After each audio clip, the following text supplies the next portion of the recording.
یاد کرتے ہوئے ایک مرتبہ سورۃ الفاتحہ بسم اللہ الرحمن الرحیم الحمد للہ رب العالمین الرحمن الرحیم اهدنا الصراط المستقیم صراط الذین انعمت علیہم بسم اللہ الرحمن الرحیم قل هو اللہ احد اللہ الصمد قل هو اللہ احد اللہ الصمد قل هو اللہ احد اللہ الصمد ربنا تقبل منا انك انت السميع العليم آواز بلند سلامت پڑھے محمد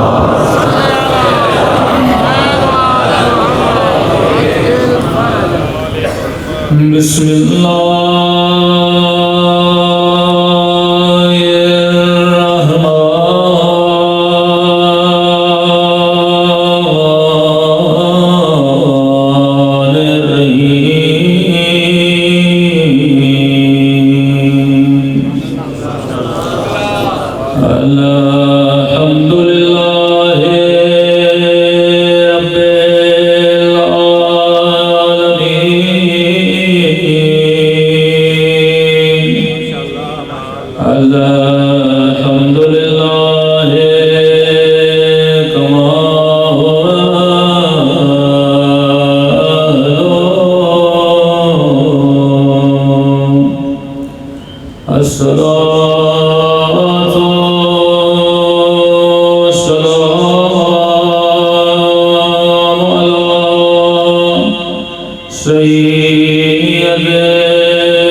بسم اللہ الرحمن الرحیم رب اشرح لی صدری ویسر لی امری واحلل عقدۃ من لسانی یفقهوا قولی اما بعد فقد قال سبحانہ وتعالی فی محکم کتابہ المجید وفرقانہ الحمید وقوله الحق وهو اصدق الصادقین بسم اللہ الرحمن الرحیم والعصر ان الانسان لفی خسر إلا الذين آمنوا وعملوا الصالحات سرور پر محمد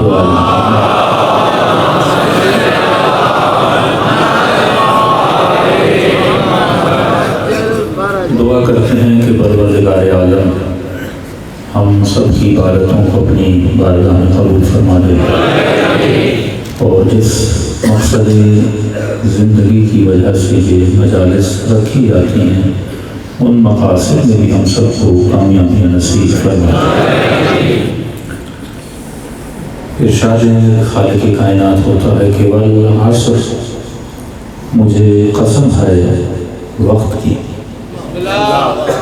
ان الانسان لفی خسر، بتحقیق کہ یہ انسان خسارے میں ہے، الا الذین آمنوا وعملوا الصالحات، وہ خسارے میں نہیں ہیں جو ایمان لے کر آئے، اور صرف ایمان لے کر نہیں آئے، ایمان کے ساتھ ساتھ عمل صالح بھی انجام دیا۔ تو یہاں تین چیزوں کو سمجھنا بڑا ضروری ہے، ایک وقت، دوسرا ایمان، تیسرا عمل صالح۔ بعض لوگوں نے ترجمہ یہ کیا کہ خدا کہہ رہا ہے والعصر، یعنی مجھے قسم ہے وقت کی۔ کبھی خدا قرآن میں کہتا ہے مجھے قسم ہے والفجر، فجر کی۔ فرمایا عصر اور فجر وقت نہیں ہے، وقت کا خاص حصہ ہے، پارٹ آف ٹائم ہے۔ فجر وقت کا حصہ، ظہر وقت کا حصہ، عصر وقت کا حصہ، مغرب وقت کا حصہ۔ لیکن پھر بھی مقام تعجب ہے کہ خدا نے یا فجر کی قسم کھائی ہے یا عصر کی قسم کھائی ہے۔ کہا عصر میں اور فجر میں فرق کیا ہے؟ لیکن پہلے یہ چیز سمجھنا ضروری ہے کہ قسم کھا کون رہا ہے؟ قسم کھانے والا پروردگار عالم ہے، اور یقیناً جب وہ قسم کھاتا ہے تو کسی عام چیز کی قسم نہیں کھاتا۔ ہم بھی جب قسمیں کھاتے ہیں تو عام نہیں کھاتے، کیونکہ قسم اس چیز کی کھائی جاتی ہے جو معتبر ہو، ورنہ قسم معتبر نہ رہے تو قسم کا فائدہ کیا ہے؟ اچھا سیدھی مثال دے رہا ہوں، مثال کے طور پہ کسی نے آپ سے پیسے لیے، آپ نے کہا بھائی کوئی گارنٹی ہے؟ کیا پتا آپ 1 لاکھ لے تو رہے ہو، واپس بھی کرو گے کہ نہیں؟ تو اس نے کہا نہیں، کوئی گارنٹی نہیں، جاب لیس ہوں، نہ چیک ہے نہ کوئی میرا ضامن ہے۔ تو یہاں معصومین فرماتے ہیں جب کوئی گارنٹی نہ ہو، اگر مومن ہے تو گارنٹی ہے قسم۔ کبھی قسم کھا دو کہ کب مجھے واپس کرو گے، 1 مہینے کے بعد، 2 مہینے کے بعد، 3 مہینے کے بعد۔ تو اس نے کہا ٹھیک ہے میں قسم کھاتا ہوں۔ اب کس کی قسم کھائے گا؟ جو کھانے والے کے لیے بھی معتبر ہو، سامنے والے کے لیے بھی معتبر ہو۔ کسی ایسے کی قسم نہیں کھائے گا جس کی ویلیو میرے لیے نہیں ہے، یقیناً کسی ایسے کی قسم کھائے گا جس کی ویلیو ہو۔ مثلاً کہے گا مجھے قسم ہے خدا کی، یا کہے گا مجھے قسم ہے علی کی، یا کہے گا مجھے قسم ہے عباس کی، تو آپ کہو گے ٹھیک ہے میں نے مان لیا۔ لیکن یہاں پر ایک سوال کروں، اگر وہ یہ کہے مجھے قسم ہے آلو کی، مانو گے آپ؟ کہے نہیں مجھے قسم ہے بھنڈی کی، مانو گے آپ؟ کبھی نہیں، کیونکہ بھنڈی کی قسم نہیں کھائی جاتی، پھلوں کی قسمیں نہیں کھائی جاتی، پودوں کی قسمیں نہیں کھائی جاتی۔ قسم اس کی کھائی جاتی ہے جو قیمتی ہو۔ آپ کہیں مولانا یہ بھنڈی اور آلو آپ نے بیچ میں کہاں سے لا دیا؟ کیونکہ اللہ نے اتنی عقل آپ کو دی ہے، قسم اس کی کھاؤ جو قیمت والی چیز ہو۔ پھر مسلمانوں سے پوچھو خدا یہ قسم کیوں کھاتا ہے؟ والتین والزیتون، مجھے قسم ہے انجیر کی، مجھے قسم ہے اولیو کی، زیتون کی۔ اچھا آپ کی ڈیلنگ ہو تو آپ بھی کھاؤ، میں آپ سے 1 لاکھ لیتا ہوں اور انجیر کی قسم کھاتا ہوں، مانو گے آپ؟ اللہ کھا رہا ہے تو مسلمان مان رہا ہے۔ خود اپنی قسموں میں نہ انجیر کی کھاتا ہے، بھئی امرود کی قسم کھاؤ، اولیو کی قسم کھاؤ، انجیر کی قسم کھاؤ۔ اور مفتی اور مولوی یہ کہتا ہے خدا نے اگر انجیر کی قسم کھائی ہے تو انجیر کے فائدے بڑے ہیں، کیونکہ یہ حافظے کو فائدہ دیتا ہے، تبھی خدا نے کھائی ہے۔ میں نے کہا کوئی بھی ایسی حلال چیز نہیں جسے خدا نے بنایا ہو اور اس کا فائدہ نہ ہو۔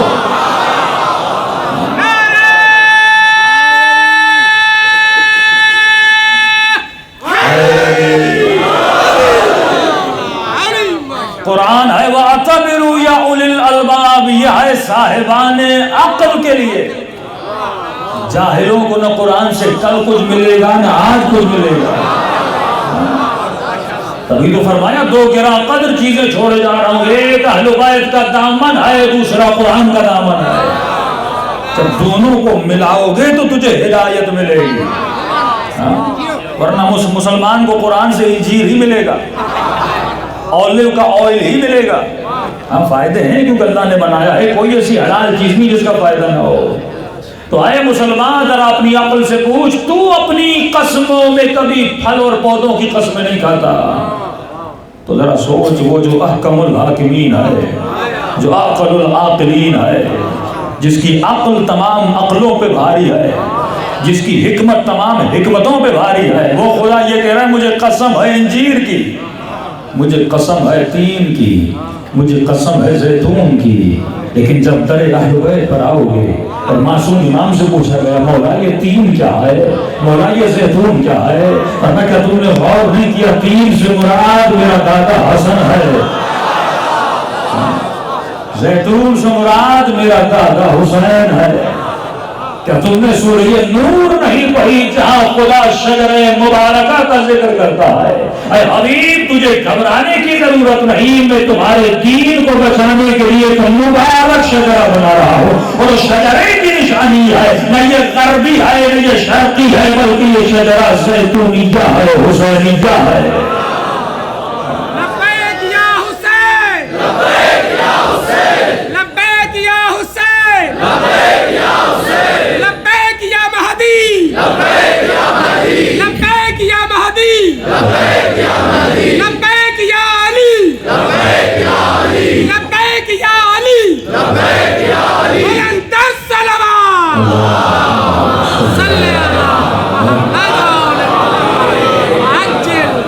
قسم اس کی کھائی جاتی ہے جس کی قیمت اور ارزش ہو۔ تو خدا نے اس قرآن میں ایک چیز کو ظاہر بنایا، دوسری باطن بنایا۔ فرمایا ظاہر ان تک ہے جو صرف ظاہر کو لیں گے، باطن ان تک ہے جو ناطق قرآن کے در پہ جائیں گے۔ تو اللہ کہہ رہا ہے والعصر، مجھے قسم ہے عصر کی۔ کہا عصر کی کیوں، فجر کی کیوں؟ اللہ ہر چیز کو بڑی دقت سے قسم کھاتا ہے، صاحبان عقل کے لیے نشانی رکھتا ہے۔ فرمایا فجر کے اندر ایک خصوصیت ہے، عصر کے اندر بھی خصوصیت ہے۔ فجر کی خصوصیت یہ ہے کہ فجر بھی بہت جلدی گزر جاتا ہے، عصر کی بھی خصوصیت ہے کہ عصر بھی بہت جلدی ڈھل جاتا ہے۔ تو اس کا ترجمہ یہ ہوگا والعصر، مجھے قسم ہے اس وقت کی جو بہت جلدی گزر جاتا ہے۔ مولا سے پوچھے کہ مولا یہ زندگی کیا ہے؟ فرمایا جوان سے پوچھ زندگی کیسی گزری، کہے گا خواب کی طرح گزر گئی۔ بوڑھے سے پوچھ تیری زندگی کیسے گزری، کہے گا خواب کی طرح گزر گئی۔ فرمایا جو زندگی خواب کی طرح گزر جائے اس زندگی کے لیے اپنی ابدی زندگی کو تباہ نہ کرے۔ والعصر، مجھے قسم ہے بہت جلدی گزرنے والی زندگی کی۔ ان الانسان لفی خسر، یہ انسان خسارے میں ہے، الا الذین آمنوا، کامیاب وہ ہے جو ایمان لے کر آئے۔ یہاں پر شیعت کا موقف ظاہر ہو جاتا ہے کہ رضی اللہ عنہ کیا ہوتا ہے اور رضو عنہ کون ہوتا ہے، کہ جن سے اللہ بھی راضی اور جو اللہ سے بھی راضی۔ یہ بار بار ٹی وی پہ پڑھا جاتا ہے نا کہ جن کو خدا نے رضی اللہ کہا تم شیعہ پتہ نہیں کیا کہتے ہو۔ سورہ بینہ کی آخری آیت ہے، وہاں پر بھی یہی جملے ہیں، خدا کن سے راضی ہے؟ جنہوں نے ایمان لایا، ایمان کے بعد عمل صالح انجام دیا۔ صرف ایمان کافی نہیں ہے جب تک ایمان کے ساتھ عمل نہ ہو، صرف ولایت کافی نہیں ہے جب تک ولایت کے ساتھ علی کا عمل نہ ہو۔ یہاں جنگ عمل ہے۔ قرآن پڑھ کے اللہ کی حوالہ دیا ایھا الذین آمنوا آمنوا ادخلوا فی السلم کافہ۔ اے انسان جو صاحب ایمان ہے، پھر خدا کہہ رہا ہے ایمان والو ایمان لے کر آؤ۔ اے خدا یہ تو ایمان لے کر آیا، کیا مطلب پھر ایمان لے کر آؤ؟ کہ ابھی تک ایمان زبان پر ہے، ایمان کو لبادہ عمل میں جان دے۔ ایمان کا مطلب یہ ہے صرف ایمان نہیں، وعامل الصالحات، اور عمل صالح بھی کرے۔ اچھا اگر کر لیا تو خدا تو کیا دے گا؟ اب آدھائی فلہم اجر غیر ممنون، ایسے بندے کو میں کیا دیتا ہوں؟ اجر دیتا ہوں۔ عربی کے دو لفظ ہیں، ایک ہے اجر، ایک ہے عطا۔ علی والے کے گھر میں پیدا ہوئی، یہ عطا ہے۔ تم نے کون سی محنت کی کہ شیعہ گھر میں پیدا ہوئے؟ میں نے کون سی محنت کی کہ میں سید بنا؟ یہ کیا ہے؟ عطا ہے۔ کچھ چیزیں وہ عطا کرتا ہے۔ مثلا ایک بندہ پیدا ہوتے ہی امیر، ایک بندہ پیدا ہوتے ہی غریب، ایک پیدا ہوتے حسین، ایک تھوڑا نارمل۔ تو جن کو پیدائشی نعمتیں ملتی ہیں یہ عطا ہے، اور جب عطا ہوتی ہے تو عطا کی ایک خوبی یہ ہے اور ایک برائی بھی ہے۔ خوبی یہ ہے کہ خدا دیتا ہے فری میں، کیونکہ عطا کی بیس ہے رحم۔ میں کچھ کیا نہیں لیکن رحم کی بنیاد پہ مجھے عطا دیتا ہے۔ لیکن یہ بات یاد رکھنا، جو چیز عطا کی جاتی ہے نا وہ کبھی کبھی واپس بھی دی جاتی ہے، کیونکہ وہ عطا ہے۔ رحم کی بنیاد پہ وہ دے تو دے دے اور جب چاہے تو لے لے۔ مثال یہ ہے کہ خدا نے آدم کو پیدا کرتے ہی جنت دے ڈالی۔ آدم نے کون سی محنت کی تھی؟ تو جنت تھی آدم کی عطا، اور جب عطا تھی تو پھر نکال بھی دیا۔ ایسا ہے کہ نہیں؟ جنت میں رہا لیکن کیونکہ عطا تھی تو خدا نے آدم کو جنت سے نکال بھی دیا۔ کہ آدم اب میں جنت سے نکال رہا ہوں، جا دنیا میں محنت کر، اب جب آئے گا تو میں تجھے اجر دوں گا۔ اجر کا بیس ہے محنت۔ اس کی اور آسان کر کے مثال دوں کہ میں مثلا آپ کے لیے مجلس پڑھنے، آپ نے کہا مولانا آپ جب تک حیدرآباد میں ہیں یہ ہماری گاڑی کی چابی ہے۔ دیتا تو کوئی نہیں، مثال دے رہے ہیں۔ کہ مولانا یہ گاڑی کی چابی ہے، آپ استعمال کریں۔ یہ تھی عطا۔ کیا تھی؟ عطا۔ میں نے بھی گاڑی لی، کبھی ادھر ماری کبھی ادھر ماری۔ تو شاہ صاحب کہیں گے مولانا چلانے کے لیے دی تھی، توڑنے کے لیے تھوڑی دی تھی۔ گاڑی واپس کریں، میں بھی واپس کر دوں گا کیونکہ میں نے کون سی محنت کی تھی؟ انہوں نے عطا کی، میں نے واپس کر دی۔ لیکن اگر میں اپنے پیسوں سے جا کر گاڑی خریدوں، اب توڑوں یا جام شورو کی نہر میں پھینک دوں، کوئی مجھے روکنے والا نہیں کیونکہ میری محنت ہے۔ فرمایا اے بندے جا ایمان لا اور عمل صالح کر، اب جو جنت دوں گا یہ اجر ہے، کوئی تمہیں نکال ہی نہیں سکتا۔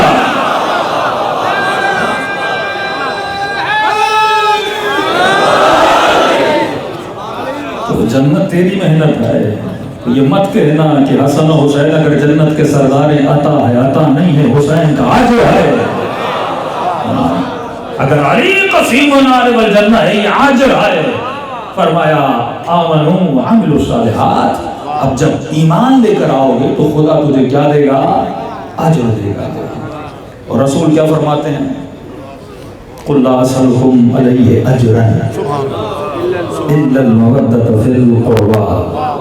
اے مسلمانوں، اجر رسالت یہ ہے، میں نے محنت کی ہے، میں تم سے اجر مانگ رہا ہوں، اور اسی اجر کے بدلے میں تجھے فلہم اجر غیر ممنون، اسی اجر کے بدلے میں تجھے کیا ملے گی؟ جنت ملے گی۔ تو اے مسلمان، اگر محبت علی نہیں ہے، فرمایا تو جی رہا ہے بغیر حب علی، اس سے بہتر ہے خودکشی کر لے۔ صلوات محمد وعلی محمد۔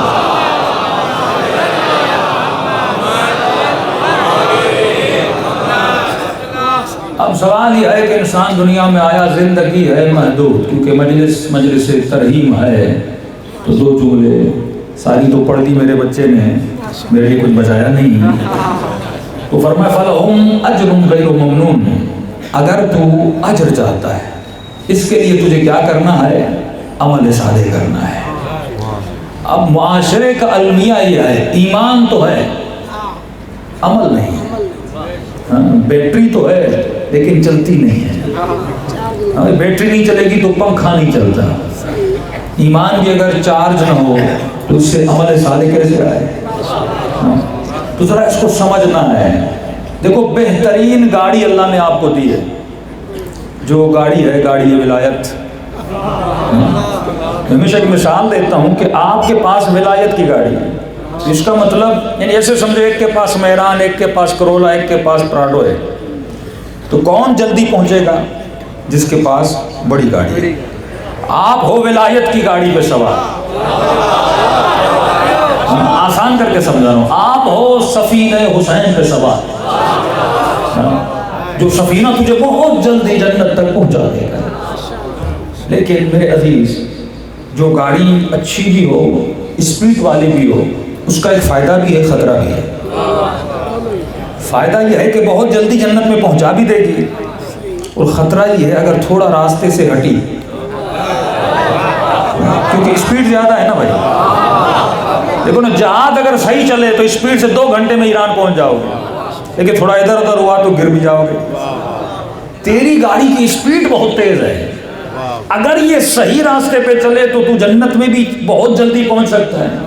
لیکن ایک ڈرائیور گاڑی چلائے اور 2 منٹ کے لیے راستے سے نگاہ ہٹے، جتنی اسپیڈ ہوگی اتنا شدید ایکسیڈنٹ بھی ہوگا۔ 2 سیکنڈ کے لیے بھی اگر تو راہ سے غافل ہوا تو اتنی جلدی تیری موت بھی آ سکتی ہے۔ تو میں ہمیشہ کہتا ہوں، علی والا اگر صحیح چلے تو بہت جلدی جنت جائے گا، لیکن اگر غلط چلے تو بہت جلدی جہنم بھی جا سکتا ہے، کیونکہ تیری گاڑی کی اسپیڈ بہت زیادہ ہے۔ تو تجھے سب سے زیادہ کیا رہنا ہے؟ محتاط رہنا ہے۔ اب فرمایا، اے انسان، اللہ نے تجھے ولایت اہل بیت عطا کی، ایمان تو ہے، لیکن جب تک عمل نہیں تو اس ایمان کا کوئی فائدہ نہیں ہے۔ اب ایمان جتنا بڑھتا ہے، عمل بھی اس جماعت کے وجود میں اتنا بڑھنا چاہیے۔ مثال کے طور پہ مجلس میں مجلس سنی، اگر صرف مجلس میں آنے کی نیت سننا تھا، عمل نہیں تھا، تو 1 گھنٹے کی مجلس سنو گے، مولا کے فضائل سنو گے، تھوڑا بہت نیاز ہے کہ نہیں ہے؟ آج تو نیاز ہے، تو تبھی تو لوگ ماشاءاللہ ہیں۔ تو اردو کا محاورہ ہے کہ جہاں چاول کا دانہ وہاں آدمی کا آنا۔ تو یہیں سے خلوص کا بھی پتہ چلتا ہے کہ اگر یہاں 2 مجلسیں ہوتی ہیں، ایک میں ٹکے اور کباب ہوتے، دوسری میں صرف شربت ہوتا، تو اب پتہ چلے گا خلوص کس کا زیادہ ہے، کہ ٹکوں والی میں کون کتنا جاتا ہے، شربت والی میں کون کتنا آتا ہے۔ تو یہاں ایمان مطلب خلوص، اور اگر ایمان زیادہ ہے تو بندے میں عمل بھی۔ اس کی ایک واقعہ سنا دوں۔ حضرت عیسیٰ اللہ کے نبی علیہ السلام، ان کے ایک صحابی تھے۔ دیکھیے، صحابی بننے سے کوئی قرب رسول حاصل نہیں کر سکتا۔ قرب رسول بھی اگر حاصل کرنا ہے تو یہ ہے کہ وہ رسول کی سیرت پر چلا تھا۔ ایمان تو لا لیا، لیکن خدا کہتا ہے عمل صالح انجام دیا کہ نہیں دیا؟ نبی کا صحابی ہے، تو اللہ کے رسول نے اسے کہا کہ بھوک لگی ہے، روٹیاں لے کر آؤ۔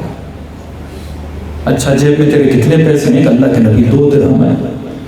1 درہم اللہ کے نبی نے نکالا کہ یہ لے، جا روٹیاں لے کر آ۔ یہ گیا نانوا کے پاس کا، روٹی کتنے کی ہے؟ نانوا نے کہا 1 روٹی 1 درہم کی۔ اس نے 3 درہم لیے، 3 روٹیاں لی۔ جب واپس آنے لگا تو نفس اور شیطان نے ذہن میں ایک وسوسہ ڈالا، فرمایا یہ بتا کہ تیرے درہم کتنے تھے؟ اس نے کہا تو اللہ کے نبی کے کتنے تھے؟ 1۔ تو اس نے کہا میری روٹیاں کتنی ہوئی؟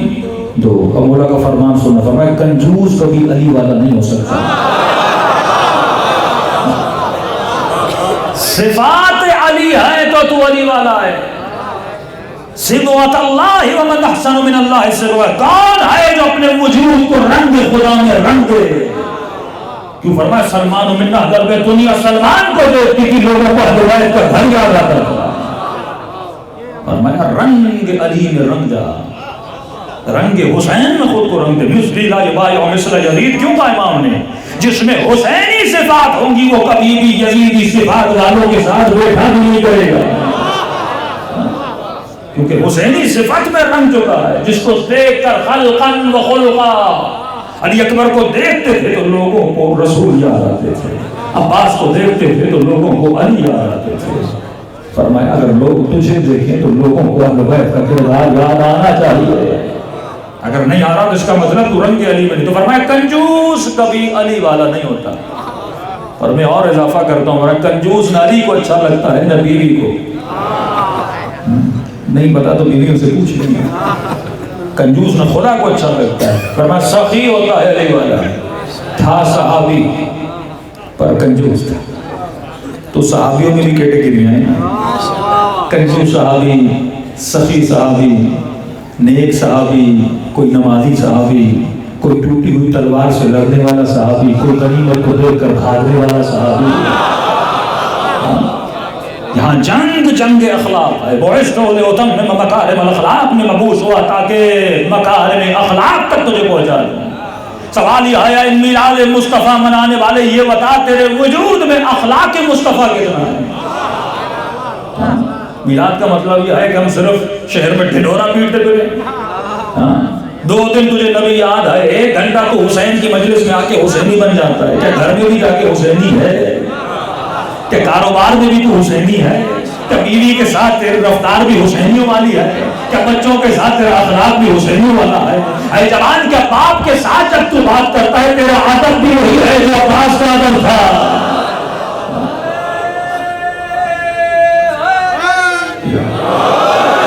حسین ایک تصور ضابطۂ حیات کا نام ہے. حسین ایک سیولائزیشن کا نام ہے. حسین زندگی گزارنے اور زندگی کے طریقوں کا نام ہے. حسین صرف مجلسوں میں آ کر لبیک یا حسین کہنے کا نام نہیں ہے. سوال ہے تیری زندگی میں مصطفیٰ کتنا ہے؟ قرآن نے کیوں کہا کہ اے مسلمان لا تعبد الشیطان انہ لکم عدو مبین؟ اے مسلمان شیطان کی عبادت نہ کر. کون سا مسلمان ہے جو شیطان کی عبادت کرتا ہے؟ سجدہ خدا کو مسجدوں میں اللہ اکبر کہتا ہے، لیکن خدا کہہ رہا ہے شیطان کی عبادت نہ کر. معصوم نے فرمایا عبادت سے مراد یہ ہے لا تتبع شیطان، کیونکہ تو جس کی عبادت کرتا ہے اسی کی اتباع کرتا ہے. اگر عبادت خدا کی ہے لیکن تیری زندگی میں پیروی شیطان کی ہے تو قیامت میں بھی اسی امام کے ساتھ اٹھایا جائے گا. کیونکہ امام وہ ہوتا ہے جو آگے ہو تو اس کے پیچھے ہو. اگر زندگی تیری شیطان کے پیچھے گزری اور قیامت یہ کہے کہ میرا امام علی نہیں، کہے گا میں نہیں ہوں کیونکہ تم نے اتباع میری نہیں کی تھی. رسول کہے گا میں تیرا امام نہیں ہوں کیونکہ تم نے اتباع میری نہیں کی تھی. تو فرمایا اگر صحابی ہے تو اس کے وجود میں صفت بھی کون سی ہونی چاہیے؟ رسول کی ہونی چاہیے. تو شیطان نے کہا کوئی مسئلہ نہیں، 2 روٹیاں اگر تیری ہیں تو میں تجھے ایک حل بتاتا ہوں. حل یہ ہے کہ چلتے چلتے 1 روٹی کھا لے، باقی بچیں گی 2، تو 1 تیری 1 عیسیٰ کی. مسئلہ ہی سالو ہو گیا. شارٹ کٹ بتانے کا بڑا ماہر ہے. اکثر نوجوان میسج کرتے مولانا متقی بننے کا کوئی شارٹ کٹ بتائیے. یہ کوئی سندھ یونیورسٹی کی ڈگری نہیں ہے، میٹرک اور انٹر کے امتحانات نہیں ہیں کہ یہاں رشوت بھی چلے اور شارٹ کٹس بھی چلے. یہاں راستہ سیدھا ہے. سیدھے بن کے چلو گے تو سیدھی جنت ملے گی. تو اس نے حضرت عیسیٰ کے پاس پہنچا. اللہ کے نبی نے کہا روٹیاں کتنی ملی؟ اللہ کے نبی 2. بیٹھو سفرہ لگا، روٹی کھا لی. سفر جاری ہوا. راستے میں ایک دریا آیا. دریا کو کنارہ پار کرنا چاہیے، پریشان ہو کہ اللہ کے نبی نہ کوئی کشتی، نہ کوئی سواری، نہ کوئی سفینہ. جائیں تو کیسے جائیں؟ اتنا گہرا پانی. کہ پانی کتنا بھی گہرا ہو اگر نبی کے ساتھ ہو تو ڈرا نہ کرو. لا تحزن ان اللہ معنا، ڈرو نہیں، اللہ ہمارے ساتھ ہے. اور قرآن میں اولیاء اللہ کی بھی نشانی بتائی کہ لا خوف علیہم ولا هم یحزنون.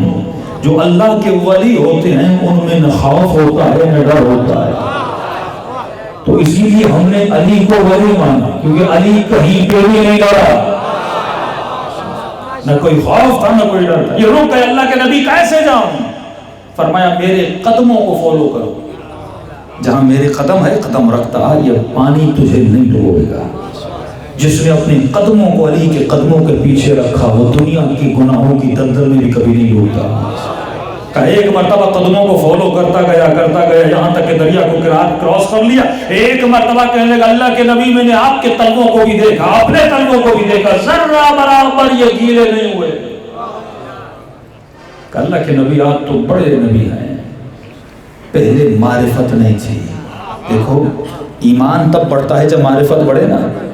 کہ اللہ کے نبی آپ کو پہلے نبی مانتا تھا لیکن میں نے ابھی تک آپ کے اتنے معجزے نہیں دیکھے تھے کہ آپ پانی پر چلیں. آپ کے لیے پانی زمین بن جائے اور چلنے کے بعد نہ میرے پاؤں گیلے ہوئے ہیں نہ آپ کے پاؤں گیلے ہوئے ہیں۔ موسیٰ کے چہرے پہ مسکراہٹ آئی کہ معرفت بڑی ہے کہ بہت۔ اللہ کے نبی پہلے نہیں پتا تھا کہ آپ اتنے بڑے نبی ہیں کہ اگر معرفت بڑی ہے تو میرے ایک سوال کا جواب تو دے کہ جی اللہ کے نبی کا بتا روٹیاں کتنی تھیں؟ معرفت ہے تو عمل بھی ہونا چاہیے، کھوکھلی معرفت کسی کام کی نہیں۔ علی کی معرفت ہے تو بتاؤ نا تم میں سے کتنے لوگ خمس دیتے ہیں؟ معرفت ہے تو عمل بھی ہو۔ خالی معرفت، مولا ممبر پہ جاتے تھے ہماری طرح، مولا بھی خطبے دیتے تھے، جس طرح آپ واہ واہ کر رہے ہیں علی کو مجمع واہ واہ کرتا تھا۔ کبھی کہتا تھا افصح الرجال فی العرب، عرب میں سب سے فصیح کلام کرنے والے علی۔ سبحان اللہ کی واہ واہ کی بوچھار ہوتی تھی کیونکہ کلام علی کر رہے تھے۔ اور جب خطبہ ختم ہوتا تھا تو مولا کہتے تھے جنگ پہ چلنا ہے، چلو۔ تو کہتے تھے یا علی سردی بہت ہے، چلو۔ گرمیوں کا موسم آتا تھا، چلو یا علی گرمی بہت ہے۔ اور ایک مرتبہ جب مولا نے سب کو کھڑا کر دیا نا تو امام نے کہا کہ تم لوگ چلو گے کہاں؟ یا علی ہم چلیں گے۔ امام نے کہا ایسے لے کر نہیں جاؤ گے، چلتے ہو بیچ راستے میں پھر واپس آ جاتے ہو۔ تو امام نے کہا کہ اب جو میرے لشکر میں چلے گئے شرط ہے کل سب اپنے بالوں کو مڑوا کے آؤ۔ کیا کر کے آؤ؟ بالوں کو۔ دیکھو نا، وَلَا تَقُولُ لَهُمَا اُفٍّ، ماں باپ کو اف نہ کہو۔ ایسا ہے کہ نہیں؟ فرمایا تو اپنے ماں باپ کی ولایت میں ہے۔ ولایت کو سمجھو، ولایت علی، ولایت ماں باپ۔ پیدا ہوتے ہی خدا تجھے ماں اور باپ کی ولایت میں ڈالتا ہے۔ کیوں ڈالتا ہے؟ کیونکہ اگر تو ماں باپ کی ولایت کی عادت میں ہوگا تو پھر علی کی ولایت میں جا سکتا ہے۔ اگر باپ کو اف تک نہیں کہے گا تو اپنے امام کو بھی اف نہیں کہے گا۔ یہ ثابت تو کر تو ولایت میں رہ سکتا ہے۔ اگر تو ماں باپ کی اطاعت میں نہیں رہ سکتا تو علی کی اطاعت میں بھی نہیں رہ سکتا۔ فرما ولایت ماں باپ خدا نے اس لیے دی تاکہ تجھے عادی کرے۔ کس کی ولایت کا؟ یہ ہیں چھوٹے ماں باپ۔ فرمایا انا و علی ابوات الامہ، ہم ہیں اصلی باپ، میں اور علی اس امت کے دو باپ ہیں۔ اگر ان کو اف نہیں کہے گا تو ان کو بھی اف نہیں کہے گا۔ عادت کر ان کی ولایت کے اندر رہنے کی۔ اگر عادت نہیں ہے تو امام نے فرمایا بالوں کو مڑوا کے لاؤ۔ تو سب نے کہا ٹھیک ہے مولا، کون سی بڑی بات ہے، آپ پہ جان قربان۔ یہ جملے ہم کہتے ہیں نا، ہمیشہ کہتا ہوں ہم ہیں لفظوں کے پجاری، صرف ہمیں اچھے لفظ ادا کرنے آتے ہیں لیکن لفظوں کا حق ادا کرنا نہیں آتا۔ ہم زبان سے اہدنا الصراط المستقیم کہتے ہیں لیکن صراط مستقیم کا حق ادا نہیں کرتے۔ ہم خود کو علی کا شیعہ کہتے ہیں لیکن شیعت کا حق ادا نہیں کرتے۔ ہم خود کو مومن کہتے ہیں لیکن مومن اور ایمان کا حق ادا نہیں کرتے۔ جب تک تو حق ادا، مسلمان کو مصطفیٰ کے قصیدے بڑے پڑھتا ہے لیکن اجر رسالت کا حق ادا نہیں کرتا۔ اصل ہے حق کو ادا کرنا۔ کلمہ پڑھنا کون سی مشکل بات ہے؟ اللہ اکبر کہو، یا علی کہو۔ ہمیشہ کہتا ہوں نا، کہاں یا علی کہنا اور کہاں علی کے ساتھ رہنا۔ یا علی کرنا بڑا آسان ہے لیکن علی کے ساتھ زندگی گزارنا بڑا مشکل ہے۔ یہ کہتا ہے گھر گیا، نئی نئی شادی ہوئی تھی اور عرب تو بڑی زلفیں رکھتے تھے، تو بیوی کو کہا دیکھو ایک مسئلہ ہے۔ کیسا مسئلہ؟ کہا علی نے کہا ہے بال مڈواؤ۔ بیوی نے کہا اگر بال مڈواؤ پھر کل گھر نہیں آیا، پھر وہیں لشکر میں رہنا۔ کہا پریشان، بیوی کی مانے یا علی کی مانے؟ یہی ہماری زندگی کا مسئلہ ہے۔ بیوی کی مانو علی کی مانو، بھائی کی مانو علی کی مانو، بہن کی مانو علی کی مانو، بیٹے کی مانو علی کی مانو، زمانے کی مانو یا علی کی مانو، شیطان کی مانو یا علی کی مانو۔ اگر زندگی میں علی ہی علی ہوگا تو پھر تو علی کی مانے گا۔ یہ جملہ مشہور ہے نا، جو ایک علی کو مانتا ہے ایک علی کی مانتا ہے۔ علی کو تو سب مانتے ہیں، جناب عمر نے بھی کہا تھا بخن بخن یا علی، لیکن علی کو بہت کم مانتے ہیں۔ بیوی نے کہا شارٹ کٹ۔ کہا کیسا شارٹ کٹ؟ کہا دیکھو بال کو چھوٹا کرتی ہوں، گنج نہیں کرتی تیری، چھوٹا کرتی ہوں اور کپڑا باندھ دیتی ہوں، اور جنگ والے ایک ٹوپی رکھتے تھے امامہ سر پہ، وہ رکھ لینا۔ علی کو کیا پتا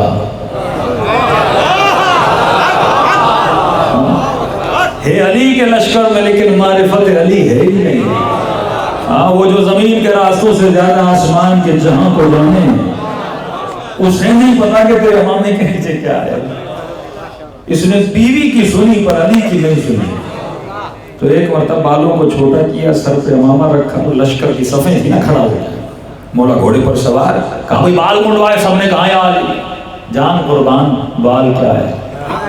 مولا گزرے اور جب اس کے قریب پہنچے تو علی نے ذوالفقار نکالی، ذوالفقار کی نوک سے اس کے امامے کو ہٹایا، کہا جب تو علی پہ بال نہیں قربان کر سکتا تو یہ مت کہا کر کہ تو میرا شیعہ ہے۔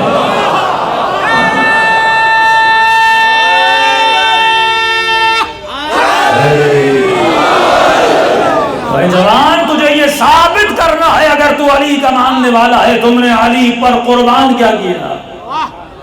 چند بال نہیں قربان کر سکتا، چند پیسے نہیں قربان کر سکتا، دن میں 17 منٹ مصلی عبادت کے لیے نہیں نکال سکتا۔ ایمان اتنا آسان نہیں ہے، اتنا سستا بھی نہیں ہے جتنا تو نے سوچا ہوا ہے۔ اس کے لیے حسین نے خون دیا ہے۔ تو جناب عیسیٰ نے کہا کہ بتا روٹیاں کتنی تھیں؟ معرفت بڑی ہے نا، ہر مجلس تیرے اندر معرفت بڑھاتی ہے۔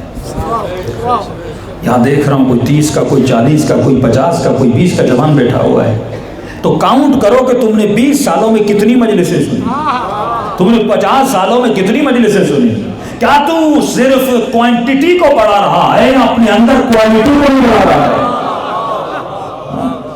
خدا کوانٹٹی کو نہیں دیکھتا کہ مولانا میں 20 بار کربلا جا چکا ہوں، میں 20 حج کر چکا ہوں، میں 1000 مجلسیں سن چکا ہوں۔ اگر تم نے ایک مجلس سنی اور اس مجلس میں ہو رہا ہے، وہ سب سے بھاری ہے۔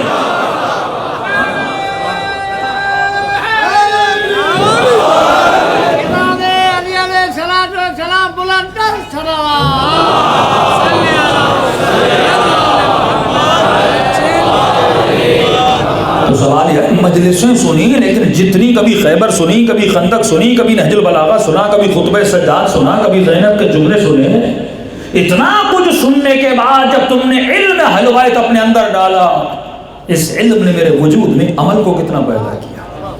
تو کہا معرفت بڑھی، تم نے میرا معجزہ دیکھا ہے کہ میں پانی پر چل رہا ہوں اور نبی ہو کر تجھ سے پوچھ رہا ہوں بتا روٹیاں کتنی ہیں؟ تو کہنے لگا اللہ کے نبی 2، میں تو بتا چکا روٹیاں 2 ہیں، کیوں پوچھ رہے ہیں؟ کہا معرفت بڑھ رہی ہے۔ کہ چلو آگے چلو، سفر جاری رہا، ایک جنگل میں پہنچے، شام کا وقت قریب ہے۔ اس نے کہا اللہ کے نبی بڑی بھوک لگی ہے۔ ایک ہرن دوڑتا ہو جا رہا تھا، حضرت عیسیٰ نے اشارہ کیا، نبی کے سامنے آیا، قدموں پہ حیوان نے اپنا سر جھکا دیا۔ ایک مرتبہ عیسیٰ نے اسے ذبح کیا، اس کا گوشت بھونا گیا، دونوں نے مل کے کھایا۔ جب گوشت کھا لیا تو اللہ کے نبی نے ہڈیوں کو جمع کیا، اس ہرن کی کھال کے اندر ڈال کے کہا قم بسم اللہ، کھڑا ہو جا اللہ کے اذن سے۔ ایک مرتبہ مرا ہوا زندہ ہوا۔ یہ پریشان ہو اللہ کے نبی، جو گوشت میں نے کھایا تھا وہ کیا تھا؟ جو اس کی ہڈیوں پہ چڑھا یہ کیا تھا؟ یہی تو معجزہ ہے۔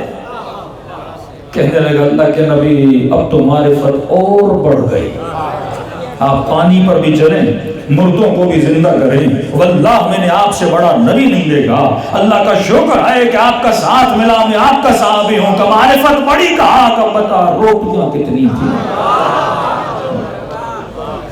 اس نے کہا اللہ کے نبی یہ کیسا سوال ہے بار بار کر رہے ہیں؟ میں بتا چکا روٹیاں 2 تھیں، آپ مجھ پہ شک کر رہے ہیں؟ کہ نہیں شک نہیں کر رہا، پوچھ رہا ہوں۔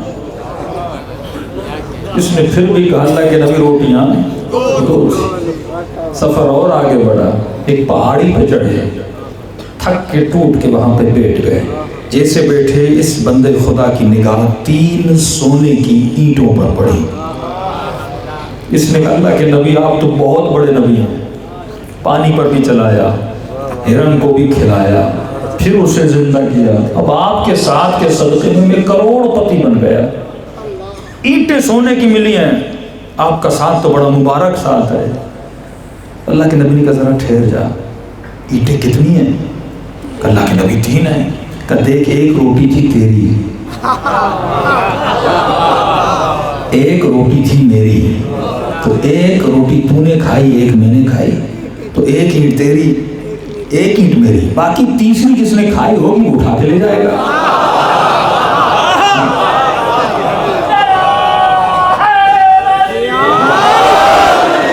باقی تیسری جس کی ہوگی وہ اٹھا کے لے جائے گا. اس نے کہا اللہ کے نبی مسئلہ یہ ہے کہ ایک روٹی میں نے راستے میں کھائی تھی، تو 2 روٹیاں ہوئی میری، 2 اینٹیں ہوئی میری.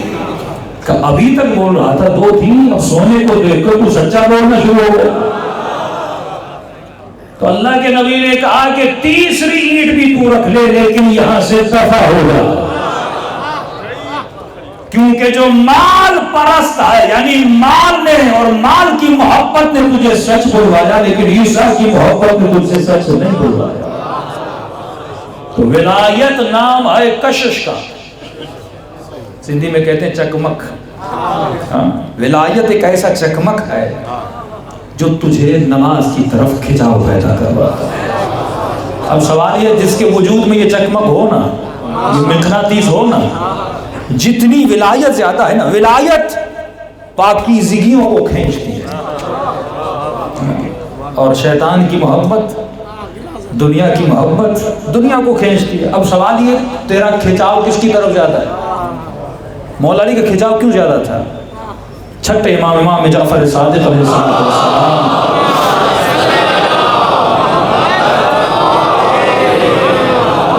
مولا ممبر پر گئے اور امام نے خطبہ دینا چاہا. لوگ جس طرح بھی آپ ہیں انتظار میں بیٹھے ہیں کہ چھٹے امام خطبہ دے. امام نے کہا آج میں خطبہ نہیں دوں گا. مجمع پریشان. بولا کیوں؟ کہ اتنے سالوں سے مجھے سن رہے ہو لیکن آج مجھے سناؤ. مولا کیا سنا ہے؟ کہ سناؤ کہ تم نے میرے کلام سے سیکھا کیا ہے. وَاعْتَبِرُوا يَا أُولِي الْأَلْبَابِ، تم نے کون سی عبرتیں لی ہیں، یا صرف سنتا جا رہا ہے سنتا جا رہا ہے سنتا جا رہا ہے؟ اخبار کا چینل تو نہیں ہے نا. بتا تم نے سیکھا کیا ہے. ہماری گفتگو کا امپیکٹ تیرے وجود پہ اثر کیا ہوا ہے؟ سارا مجمع خاموش. کسی نے کچھ سیکھا تو تھا نہیں. ایک بندہ اٹھا، روایت لمبی ہے، صرف ایک اس کا جملہ سناؤں گا. اس نے کہا مولا میں نے آپ کے کلام سے 8 چیزیں سیکھی ہیں، ایک سنا رہا ہوں آپ کو. امام نے کہا کیا سیکھا؟ کہتا مولا میں نے پورے زمانے کو دیکھا، ایک چیز زمانے سے سیکھی، اس کو آپ کے کلام سے ملایا. کہ زمانے میں تم نے کیا دیکھا؟ کہ مولا میں نے دیکھا لوگوں کی بڑی بڑی دوستیاں ہیں، لوگوں کے بڑے یار بڑے دوست ہیں. ہوٹل پہ جاتا ہے بندہ، اسی دوست کے ساتھ سیلفی. گھومنے جاتا ہے وہی دوست ساتھ میں ہے. کہ ہم بچپن کے دوست ہیں. کہ مولا میرے بڑی بڑی دوستیاں دیکھی، لیکن بڑے سے بڑے دوستوں کو جدا ہوتے ہوئے دیکھا. کہ کب دیکھا؟ کہ مولا بڑے سے بڑا یار اور جگری دوست بھی نہ ہونا، لیکن جب ان دونوں کے بیچ میں ملک الموت آتا ہے، ماں جدا، بیٹا جدا، باپ جدا، دوست جدا، کہ مولا یہ ملک الموت سب کو جدا کر دیتا ہے. تو میں نے دنیا سے ایک سبق سیکھا، ایسی دوستی کس کام کی جو مجھ سے جدا ہو جائے. مشکل ترین وقت ہے قبر کا وقت، مشکل ترین وقت ہے سفر برزخ کا وقت. یہ ماں بھی ساتھ نہیں، یہ بیٹا بھی ساتھ نہیں، یہ دوست بھی ساتھ نہیں. اچھا پھر تم نے میرے کلام سے کیا سیکھا؟ کہ مولا میں نے یہ سیکھا کہ دوستی اس سے کرو جو کبھی بھی جدا نہ ہو، جو یہاں بھی ساتھ ہو اور قبر میں بھی ساتھ ہو. اچھا پھر تو نے کیا سیکھا؟ کہ مولا میں نے آپ کی زندگی کو دیکھا کہ آپ نے کس سے دوستی کی ہے. تو میں نے کہا میں بھی اسی سے دوستی کروں گا. پھر میں نے کس سے دوستی کی؟ کہ مولا جس کے ساتھ آپ کا سب سے زیادہ وقت گزرتا ہے. کہ کس کے ساتھ گزرتا ہے؟ کہ آپ کا وقت مسلسل عبادت پہ زیادہ گزرتا ہے. نماز کو اگر دوست بنا لو، عبادت کو اگر دوست بنا لو، امام زمانہ کے ساتھ اگر دوستی رکھو. دوست کون ہوتا ہے؟ جسے پسند کرو، جس کے ساتھ باتیں کرو. بھائی جوان یہ بتا تو روزانہ کتنے منٹ اپنے امام زمانہ کے ساتھ بات کرتا ہے؟ 7 منٹ. کسی عالم کو امام زمانہ نے کہا کہ مولا آپ زیارت کیوں نہیں کرواتے؟ امام نے فرمایا جب تجھے پیاس لگتی ہے نا، اللہ نے روزہ واجب کیا، بندہ روزہ رکھے تو پیاس تو لگتی ہے نا، کہ افطاری کے وقت جب شدت پیاس میں ہوتا ہے، گرمی میں جب بھی تجھے پیاس لگتی ہے، جتنا تو ایک گلاس پانی کے پیچھے دوڑتا ہے، ایک مرتبہ پیاس نہیں، ایک مرتبہ پیاس لگے آپ کو، کبھی محسوس کریے امام کے جملے کو، جب شدت پیاس لگے تو بندہ ایک گلاس پانی کے پیچھے دوڑتا ہے، کہیں ایک ٹھنڈا پانی کا گلاس مل جائے۔ افطاری کے وقت تیرے ساتھ حالت کیا ہوتی ہے؟ بس مجھے پانی کا گلاس دو۔ فرمایا اگر ایک گلاس پانی جتنی بھی میری تلاش ہوتی ہے کب بھی اپنی زیارت کرا دے۔ پیاس کو پیدا کرو، ایسے پیاس نہیں آتی جب تک اس کی محبت دل میں بھر نہ جائے، اس کی دوری کو محسوس نہ کرو۔ عزیز علی ان تر الخلق ولا ترى، دعا نطبہ کا جملہ، مولا میرے لیے بہت مشکل ہے اور کٹھن ہے کہ میری آنکھیں سب کو دیکھ رہی ہیں لیکن زہرا کے لال کو نہیں دیکھ رہی، کیونکہ وہ شدت پیاس میں